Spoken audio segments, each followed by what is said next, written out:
All created things are transitory. Those who realize this are freed from suffering. This is the path that leads to pure wisdom. All created beings are involved in sorrow. Those who realize this are freed from suffering. This is the path that leads to pure wisdom. All states are without self. Those who realize this are freed from suffering. This is the path that leads to pure wisdom. Now is the time to wake up, when you are young and strong. Those who wait with a weak will and a divided mind will never find the way to pure wisdom. Guard your thoughts, words, and deeds. Cut down the whole forest of selfish desires. Not just one tree only. Cut down the whole forest, and you will be on your way to liberation. If there is any trace of lust in your mind, you are bound to life, like a suckling calf to its mother. Pull out every selfish desire as you would an autumn lotus with your hand. Follow the path to nirvana with a guide who knows the way.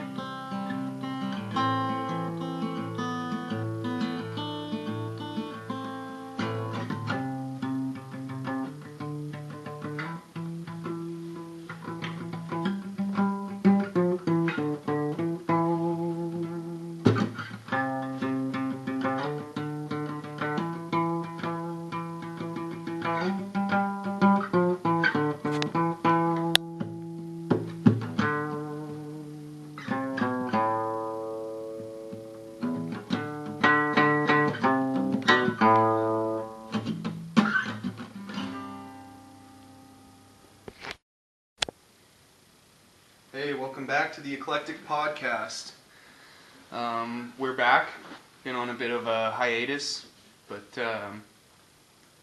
yeah, rest assured, we are back. We have not abandoned you. I'm sitting here with Joshua Holbrook. Hey, Josh. How's it going, John? It's been a while. We have a very special guest for you today. We're so excited to tell you this. We're sitting here with our Lord and Savior, Jesus Christ. He's always with us. But today he decided he would join us for this podcast, and I'm really stoked about it. I'm excited. It's great. It's great. So, yeah, we've been away for a while. We decided that it's time to get back into the swing of things, you know. We put this off for far too long. So, we're back. It's been a little over 2 months since our last edition came out. It was early August, so we were in the throes of summer last time we spoke. Now it's early to mid-October, I guess you'd say. Autumn has come around. The leaves are falling from the trees. Winter is steadfast approaching. It is. You could say last time we talked we were kind of in the death rattle of summer. Yeah, sure. But I think with the falling of the leaves, the scenery becomes so much more contemplative in autumn. Mm-hmm. I think sure. it's really lends itself to the return of our podcast. I think maybe we could call this the Harvest Podcast.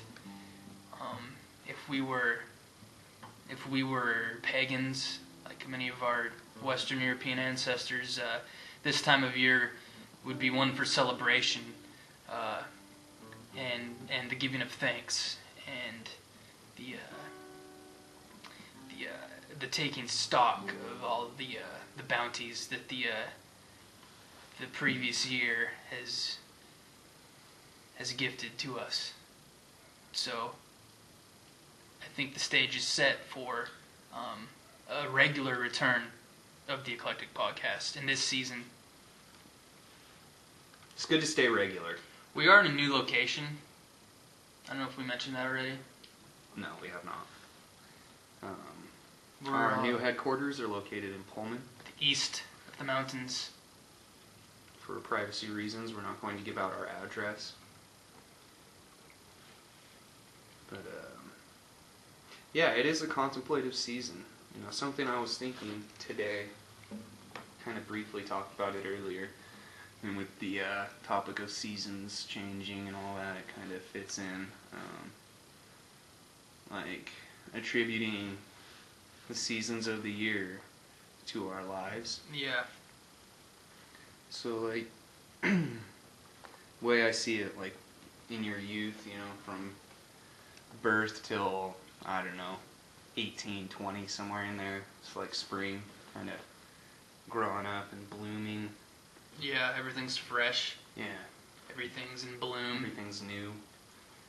Then start to get a little older, you know, 20s to 30s in there somewhere. It's kind of like the summer of our lives. You're in your prime, you know, everything's, you know, you've learned a lot about the world. All the flowers have bloomed, you know, so to speak. But everything's still kind of fresh, and you're probably at your most free because you are, you've like jumped the hurdle of adolescence, but you're still kind of in the prime to where health constraints haven't really clamped down on you yet. And I'd say summer, you know, you're the most free from inclement weather. You know, you're kind of, you know, it's the prime meat, the heart of the year. Yeah. And, you know, as you get older to middle age, you know, that midlife crisis age, all that stuff, that's the fall. People start to feel their mortality a little more, I suppose. Yeah, it's a calm season, but, you know, your hair's starting to go gray. The leaves are falling. Shit, my hair's already going gray, man. Yeah, well, I mean, metaphorically, a lot of it, you know. Yeah. You know... I'm rocking the salt and pepper look right now. And you can feel winter approaching, even though the season itself... Starting to feel immortality. Yeah, exactly. And then, yeah, winter is that decrepit stage. You get up towards your 70s or whatever, and you realize that it is the twilight of this, at least this iteration of life. You know, they're so often referred to as the golden years, and not to be like a pessimist or anything like that, but I don't know, man. I hope I don't live to see the day where I'm suffering the indignity of wondering if I'm going to make it to the bathroom on time before I fill my pants. Well, John, some of us deal with that at a much younger age. Yeah. Well, I did have a little incident earlier this year. First time in a long time anything like that has happened. I think we're straight. But yeah, you know, I guess the hope of winter, though, is that the spring will come again. You know, the next stage is spring, so I think with most philosophies of the world, you know, it is the golden years. Winter is just, it will give way to a new spring. Sure. But we obviously don't know what that's going to be. And there's all kinds of different ideas about what that spring is. Yeah. You know, you got the Hindu people with their reincarnation beliefs. You got the Christians with their, you know, Western religions in general with their concept of heaven. The new kingdom. Yeah, kingdom of God, the kingdom of Zion. Yeah. All that stuff. Then you got people like the people of the Islam faith or Mormon faiths that believe they go to a place where they have their own planet, their own celestial body that's populated with X amount of virgins and all this. Seems a bit egotistical, materialistic for something that's supposed to be so ethereal and spiritual in nature, in my opinion. Well, yeah, and I think it kind of goes to show how imperfect our understanding as humans of these concepts are. Yeah. Inherently. They're imperfect understandings. We attribute all this material stuff to the afterlife still, when my hope is that none of that exists. Because that's the worst part of this life for me, is all the consumerist, material, society, sure, BS that we all get swept up into. Yeah, I think there's freedom in not knowing what's to come. You know, maybe that's the beauty of it. We don't know. And maybe in that absence of knowledge, we have kind of a freedom in that it could be anything, and if we did know for sure right now, maybe that would take away some of the poignancy of life. Yeah, so I think that the truth as it is, whatever it is obviously, you know, I wouldn't have it any other way. Whatever the truth is, then bring it on, because it is as it should be. Yeah, it's natural. I agree. One of the more beautiful statements I've ever heard someone say. Yeah.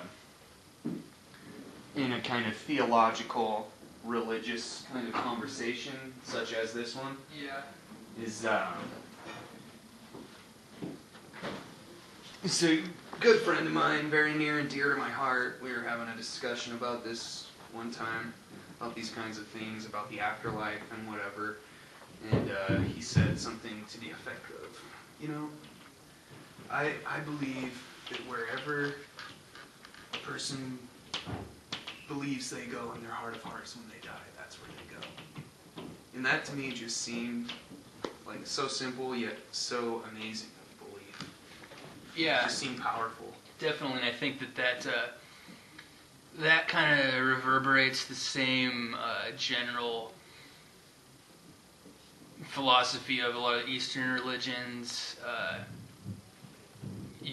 that put so much focus on thought and consciousness. Where you direct your thoughts to go is eventually like the life that you manifest for yourself. I think that quote there is kind of an extension of that same line of thinking, that you build kind of your own consciousness in this life and whatever comes next.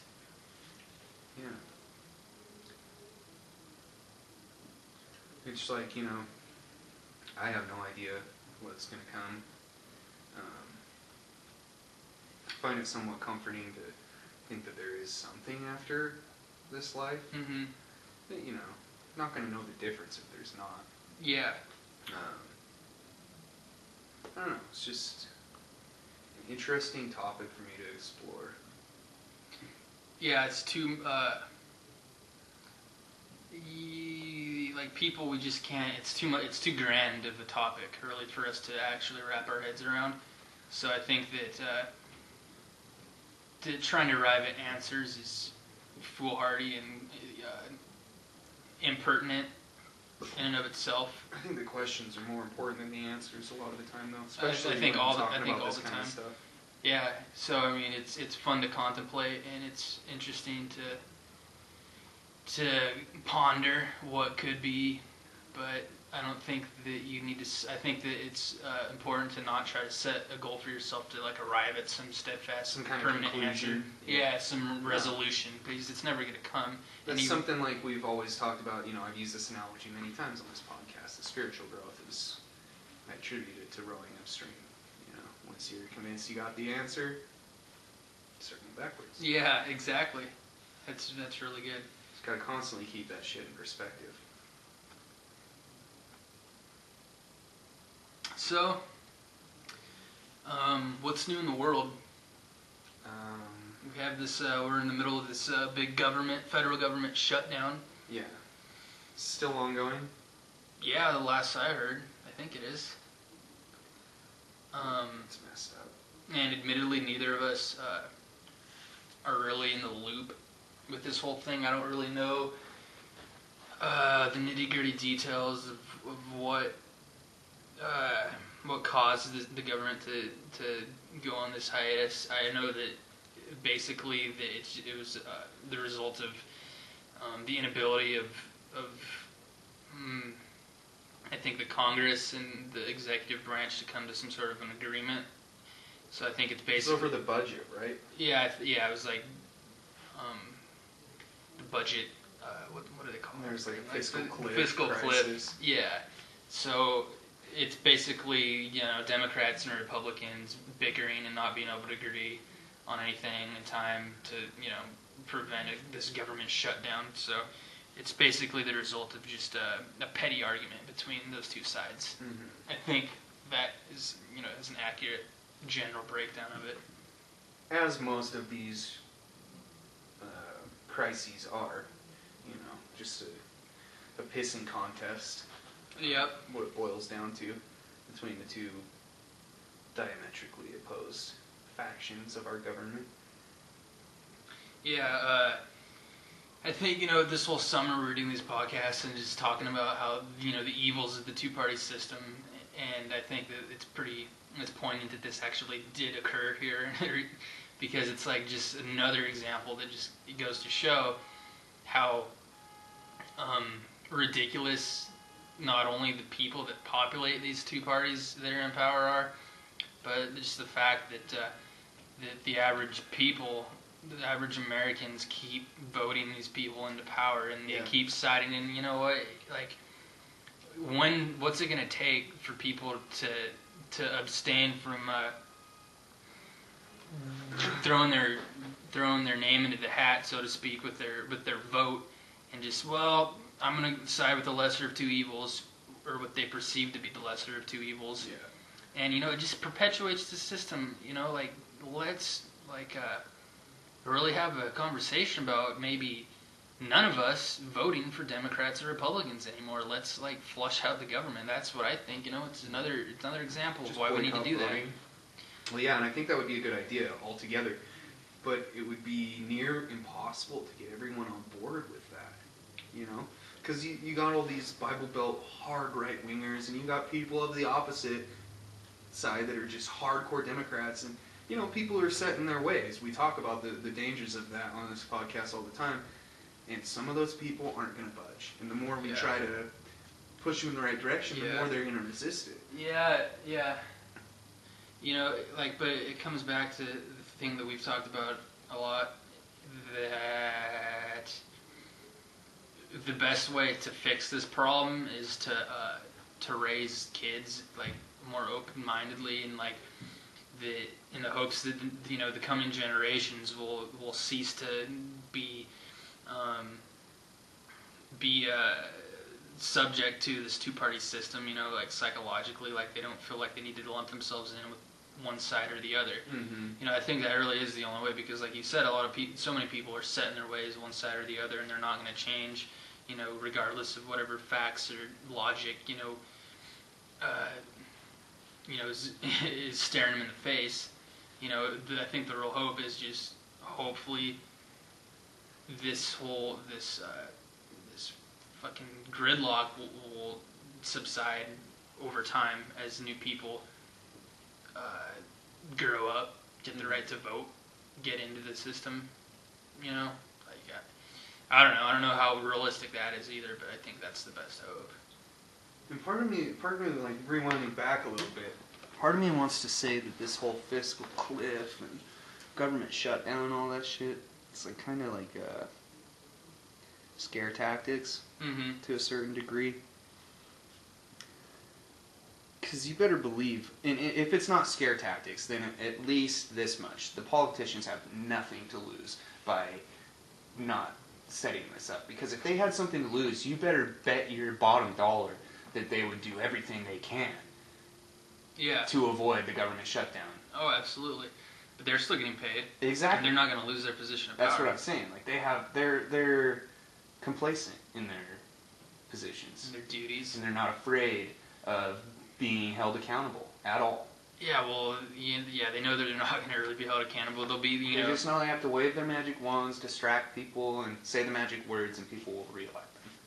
Yeah, they'll be, and that's why I think that during election seasons there is such a this polarization of the American people, and the Democrats and Republicans don't want there to be a real close working relationship between the two parties, because then they do become more susceptible to being booted out of power, them personally as individuals. If there's this big polarization and each side is totally just demonizing the other side, then it's much more easy to convince people that lean one way or the other to totally just abandon all reason and just jump in with the team, because it's we're in a fight for this country's soul, and you better join up with the Republicans because you don't want the Democrats to keep running things, or the reverse, or vice versa. It's the whole Sith mentality, the Sith creed, their code. If you're not with us, you're against us. That whole absolute. That's actually a George Bush quote. Really? Yeah, I remember when he said that after 9/11 and you were invading Afghanistan. Remember, he's like, "You're either with us or against us." I do remember that now that you mention it. It's just been a long time. But it's interesting how the system works. What's more interesting to me than the fact that this is how it works, is the fact that there's so much complacency that people, like, they can be allowed to do this crap over and over again. There's so much complacency with the general public that they will allow this to go on. And a lot of people are, like, politically informed somewhat today, you know. Mm-hmm. Like we were discussing, there's, like, different brackets of the public, you know. Yeah. There's, like, 3 brackets. But it's like, even the people that are really into this, everyone has an opinion these days, it seems like, on this stuff, but they don't, they just don't, it's like they're too, something's holding them back. I don't know if it's fear or, you know, fear of change or, you know, being comfortably set in their ways too much, but something's holding them back from just saying, you know what, I washed my hands with this whole system, let's get new blood in there, let's get rid of the two-party system, let's, you know, make people run as independents so they can be held accountable for what they do. Like, what is it? What do you think is that motivating factor in John Q. Public that prevents them from, like, just saying, you know, metaphorically, I wash my hands of the two-party system? What's holding them back? Well, yeah, I think you touched on part of it, like the fear aspect. There's that fear of change, just fear in general of maybe being viewed as an outcast for having said views. Mm-hmm. We were talking. You briefly mentioned it. The like 3 different brackets of voters. Yeah. That we were talking about earlier. It was something we were discussing, and yeah, I thought it would be good to throw into this mix. Is there's the people who are semi-informed and are kind of voting for a lesser of two evils type thing, or at least that's how they perceive it. Yeah. Then there's the people who are just stupid, for lack of a better term, and accept everything at face value and just are gung-ho about their party. Yeah. I'd label, like, the first bracket is, I mean, stupid is kind of, I mean, for lack of a better term, let's say uninformed. Like, people that are uninformed and they don't care about it, they, like, you know, they're very disengaged from any, like, political discourse, always have been, you know, so they don't vote. Maybe these are the people that don't vote, not out of a sense of boycotting the system. They just don't vote because they have no interest in it or no knowledge of it. Their lives are completely disengaged from, like, the political discourse of this country. Yeah. That's the first bracket. Then the second one, like you said, was the people that are somewhat politically informed, you know, and watch the mainstream news every night and have an opinion, whether, you know, they're with Democrats or Republicans or what have you, and they vote. They're probably the second bracket's the biggest voting block, you know, out of these 3 brackets. But this might be the most dangerous because it's probably the most populous bracket in our little diagram here, because these are the people that do consciously lump themselves in with one side or the other, and they tend to be very very apprehensive about budging from their position that they're in, no matter what the facts say, or, you know, what people with different opinions might try to argue to them. They're a set Democrat and they're not going to change. They're a set Republican and they're not going to change. They're going to vote every cycle. They're going to vote, but it's always going to be for, you know, their side. So, you know, I think that's where most of the country's at. Then there's like the third bracket, the upper echelon, which, you know, I think probably both of us would fit into this bracket of people, and it's the people that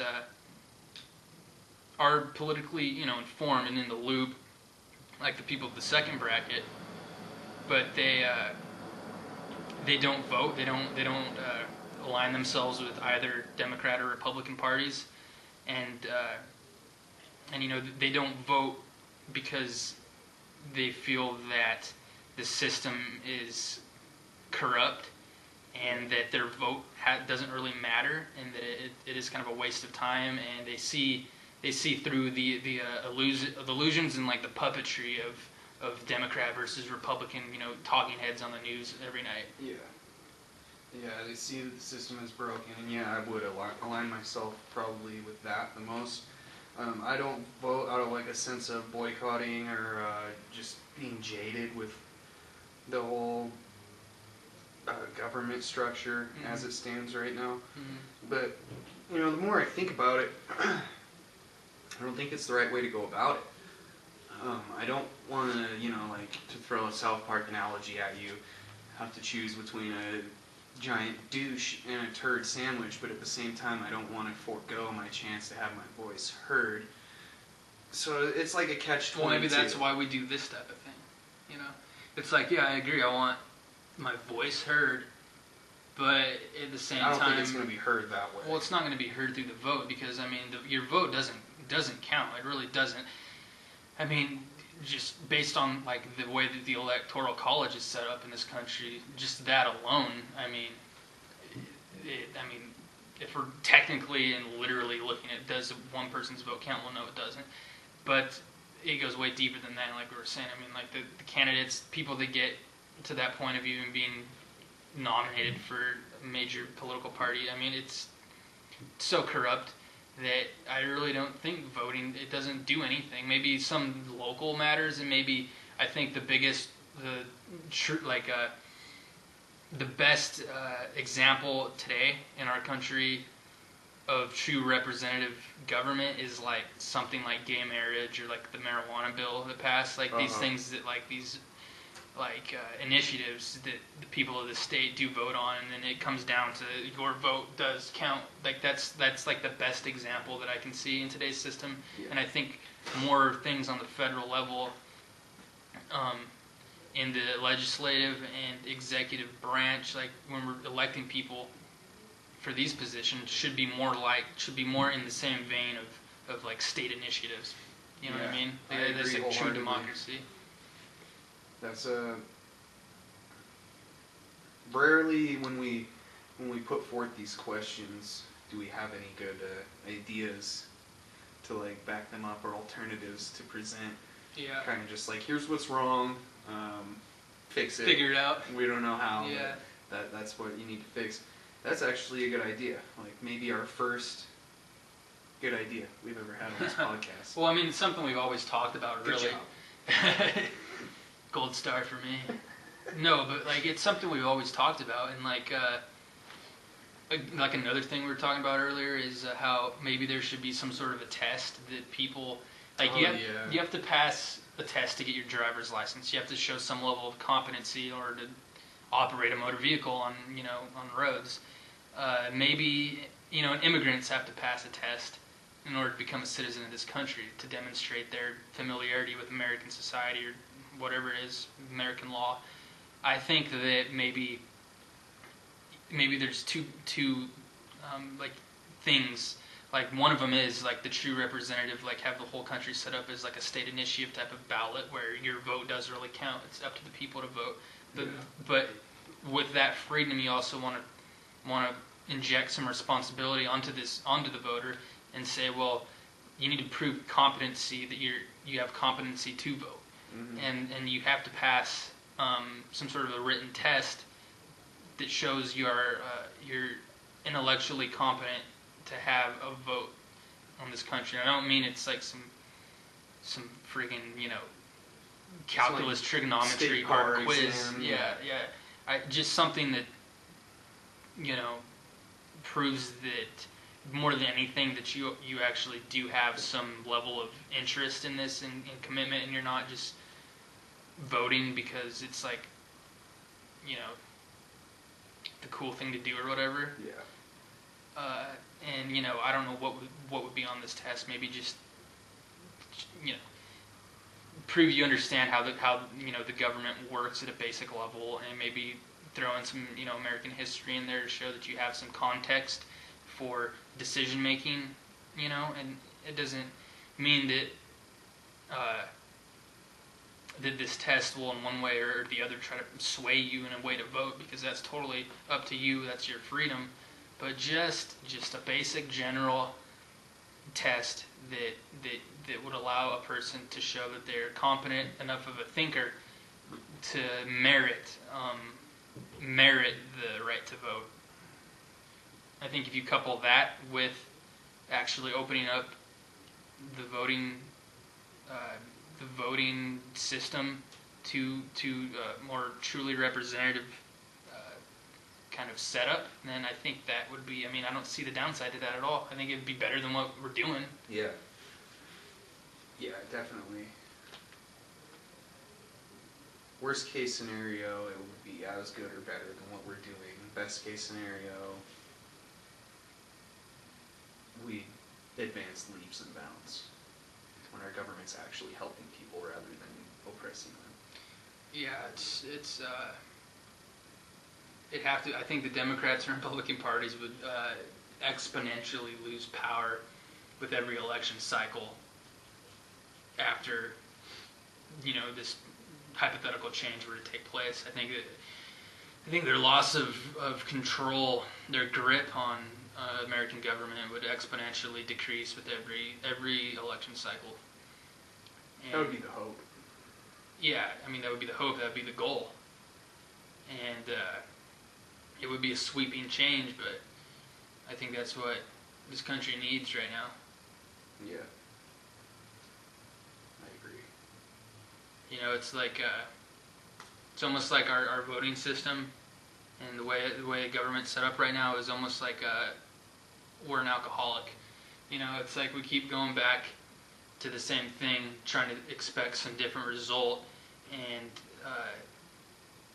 it's like maybe we have thoughts about changing things. We have thoughts about quitting drinking, but then it gets to be too much. It's too much change. It's, well, let me just, I'm going to go get another drink.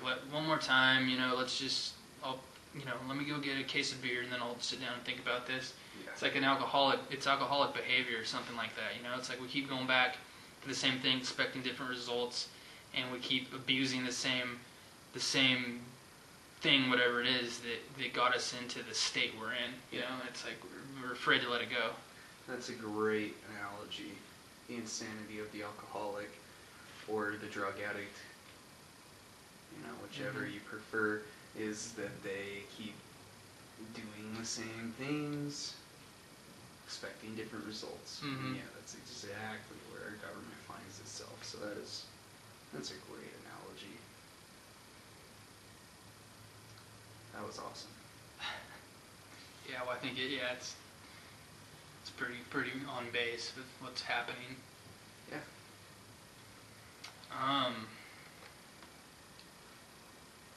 So I don't know. Do you have anything else to bring up, or? Not really. Kind of thought we'd just keep it light today. Yeah, the important thing, we just wanted to let people know we're back, and just wanted to get something on the record. Yeah. Because it's been so long, at least by our standards.